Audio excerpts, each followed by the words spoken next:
За өнгөрсөн хурлаар агаарын хөлгийн түлшин дээр нэг улсын төрийн эмчит компанид давуу эрх болгох асуудлаар Арс намын бүлгээс завсарлага авсан. Өчигдөр бүлгийн хурлаар бас энэ мэдээллийг дахин сонсоод бүлгээс албан ёсны шийдвэр гарсан. Арс намын бүлэг олонхоороо энэ асуудлыг энэ гэрээний хилцээрийн төслийг энэ байгаа чигээр нь дэмжих боломжгүй гэдэг ийм зарчмын шийдвэр гаргасан.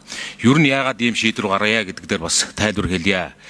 Ер нь эдийн засгийн аюулгүй байдал гэдэг чинь хангалт нийлүүлэлтийн сүлжээг олон болгохыг, сонголттой болгохыг хэлнэ гэж ойлгож байгаа.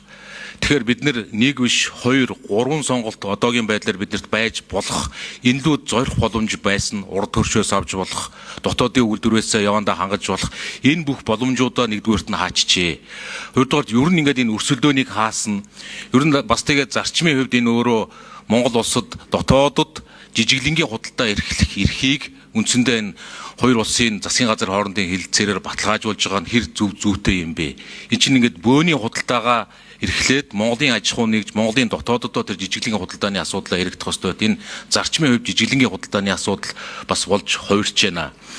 Дахиад ер нь бас үндсэн зарчим, аюулгүй байдлын зарчим талаасаа ч гэсэн хоёр улсын төр аж ахуй нэгжийн гэрээнд оролцохоос илүүтэйгээр бизнесийн аж ахуй нэгжүүд энэ гэрээ хэлэлцээрээ хийгээд үндсэндээ жиргэвч болоод эдийн засгийн утгаараач улс төрийн утгаараач жиргэвч болоод хоёр төрийн асуудал энээн дээр тулахгүйгээр явах нь өөрөө үндэсний аюулгүй байдлын талаасаа ч ач холбогдолтой юм а гэдэг бас ингээд зарчмын байр суурьуд гарсан. За мөн 20 жилийн гэрээтэй холбоотой технологи жилээр биш сараар өөрчлөгдөж байна. 20 жилийн хугацаанд технологи яаж өөрчлөгдөж болохыг хэн ч бас таашгүй. Монголтой холбоотой одоо жишээ нь тэр нүүрснээс шингэн түлш гарах асуудлууд, бас занрыг ашиглах асуудал, магадгүй ус төрөгчийн гээд энэ 20 жилийн хугацаанд хатуу гэрээгээр ингэж хаах чинь өөрөө дахиад энэ техник технологийн хөгжил дэвшлийг бид нар ухцсан энэ 90-100-д энэ богино хугацаанд өөрчлөлт гарч байгаа үед энэ бүхэн бас зарчмын хувьд буруу байна гих зэрэг олон зүйлүүдээр ингэж завсарлага авсан ийм шалтгаанаар Арс намын бүлэг дэмжээгүй гэдгийг бас хэлье.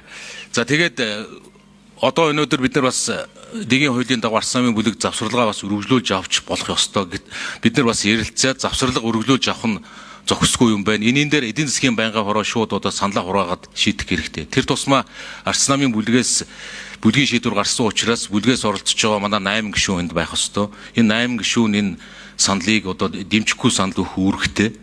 Бусад гишүүдийг бас энэ асуудлыг дэмжихгүйгээр санал өгөөч гэж бас уриалж хүсэж байгаа.